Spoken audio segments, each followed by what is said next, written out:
一支仅有400人的孤军，三面被围，背水不退。天上是敌机盖顶，眼前是坦克机枪，步步紧逼。换做你，就算用箭牌，又能守几天？这是一座6层的钢筋水泥建筑，原为4家银行的联合仓库，坚固程度堪比大型碉堡，一般的枪炮根本奈何不了它。更妙的是地理位置，4行仓库的东面和南面紧贴英美控制的公共租界，英军早就沿河拉起了铁丝巨马，以沙袋封闭路口，并在桥头修筑了一个双层碉堡。日军想从这2个方向进攻，门都没有。北面虽然是中国的地盘，但日军如果从这个方向发动强攻，炮弹很容易飞到租界。更要命的是，东南方向还有英国公司的大型煤气库，万一打爆了，必然引起严重的国际纠纷。所以日军只能选择西边作为主攻方向。问题西墙就像一块铁板，是一整面厚实的钢筋水泥墙，日军只能贴着南面的门窗向上斜着仰攻，射击角度受到严重的限制。从战术上看，仓库4面被围，背水无援，是个绝地。但从地缘优势来说，4行仓库等于把整个租界都绑上战车，让他们充当中国守军的盾牌。10月27号夜晚，谢晋元带着400多人悄悄进入4行仓库，详细勘察了地形后，他立即指挥布防，接着就地取材，用仓库里的杂粮小米装成麻包，将底楼的门窗全部封死。2楼以上的门窗则堵一半留一半，既能防守又便于射击投弹。仓库内的防御工事厚达3米，即使日军的大炮能打穿钢筋水泥墙，剩余的冲击力也穿不透这么厚的麻包层。此外，谢晋元还亲自率领敢死队在苏州河两侧构筑沙袋工事，仓库门前埋设了反坦克钢轨，防止日军从租界偷袭。在西南方的角落里还有座射口向南的碉堡，因为这是1935年修建的工事。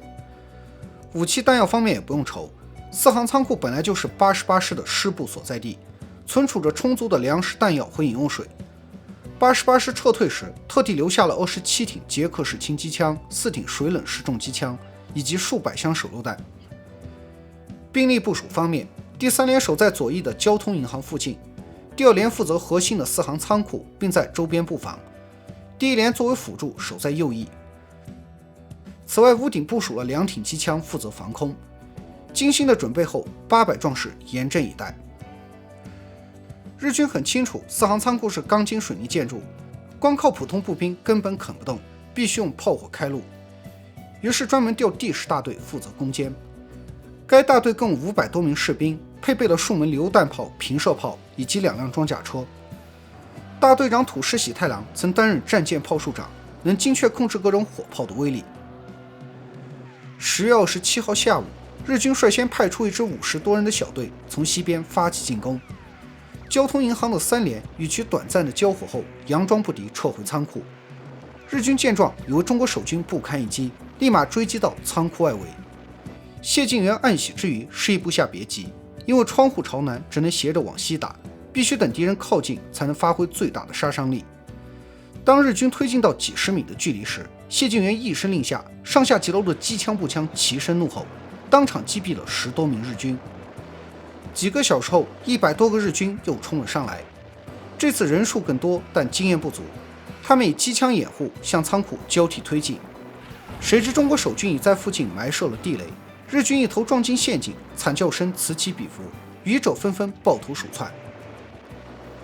10月28号凌晨，日军发动了更猛烈的攻势。中国机枪手在碉堡的掩护下顽强阻击，和敌人激战了半个多小时。但日军很快调来机枪，抢占了交通银行屋顶的制高点，居高临下的疯狂扫射。中国机枪手在密集的弹雨中被迫撤回仓库。紧接着，日军又调来一挺机枪，架在仓库外围，对准窗户不停地朝内部扫射，以压制守军的火力点。趁此间隙，近百名经验丰富的日军如狼似虎地冲向仓库，他们狡猾地躲进了守军的射击死角，然后拼命撞击大门，或举起枪托疯狂砸击1楼的窗户。可大门坚若磐石，窗户也被沙袋堵得密不透风，日军无论如何攻击都是徒劳。眼见强攻不成，日军使出了最后的杀手锏。10多名敌兵扛着2块厚重的铁板，如乌龟壳般慢慢爬向仓库底层，企图用炸药包爆破大门。这一招如果得手，整个防线就会彻底崩溃。千钧一发之际，鄂连副班长陈树生绑着机关手榴弹从5楼一跃而下，和敌人同归于尽。许多被迫逃到租界避难的中国老百姓，因战事失利，国土沦丧，日日处于失望和忧伤中。可当亲眼目睹了这一情景时，他们深信中国一定不会亡。10月29号清晨，多架日机飞临上空盘旋侦察，寻找轰炸机会。可由于仓库紧邻租界，不敢贸然投弹。中国守军立即用机枪对空射击，将其驱离。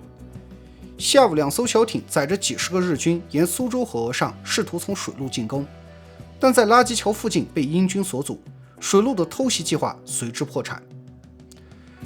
这时日军是老虎吃刺猬，无从下嘴。无论天上飞的、水里游的、地上爬的，18般武艺都用遍了，却依然拿这座孤楼毫无办法。事已至此，也顾不得租界不租界了。当天日军将2门小炮架在附近的屋顶上，猛轰仓库的西墙。此后战局陷入了僵持阶段。对日军而言，这场仗打得缩手缩脚，有重炮不敢用，有飞机不敢炸，生怕误伤租界，引起国际纠纷。几次强攻下来，已伤亡了200人，却寸步未进。而对中国守军来说，4行仓库虽然坚固，但底层的窗户无法打开，高层窗户也只留了一半。想要观察或射击西面的敌人，就必须探头，可一探头就会被日军的狙击手盯上。从楼顶开火更危险，背景透空，人影格外醒目。此外，守军往往看不清下面日军的具体位置，只能盲目投掷手榴弹，很难精确地杀伤敌人。眼见僵持不下，日军彻底豁出去，拉来了20多门920步兵炮和75毫米平射炮，对准西北两面狂轰滥炸。与此同时，日本当局向租界施加压力，如果中国守军再不撤离，将动用更强大的火力，一旦波及租界，后果自负。英美列强一听就慌了，生怕日军真的铤而走险，殃及租界的煤气库，于是紧急出面调停，希望中国守军撤离4行仓库。10月30号晚上9点，谢晋元开始部署最后的突围行动。他命令3连通过西墙上炸开的孔洞压制日军火力，掩护其他人员分批撤退。可日军非常阴险，一边逼着中国守军撤退，一边在西面布置了4挺机枪。2盏强烈的探照灯把东南方向照得如同白昼，将中国守军的撤退路线全部封死。午夜时分，决定生死的时刻来临。中国守军紧急加派2挺机枪，拼命压制日军火力，并打掉了1盏探照灯。趁着短暂的火力空隙，中国守军开始分批冲锋。密集的枪林弹雨中，10多名战士不幸倒地牺牲。凌晨2点，最后一批守军终于杀出重围，解除武装后，英军卡车将他们陆续接走。至此，震惊中外的4行仓库保卫战终于落下了帷幕。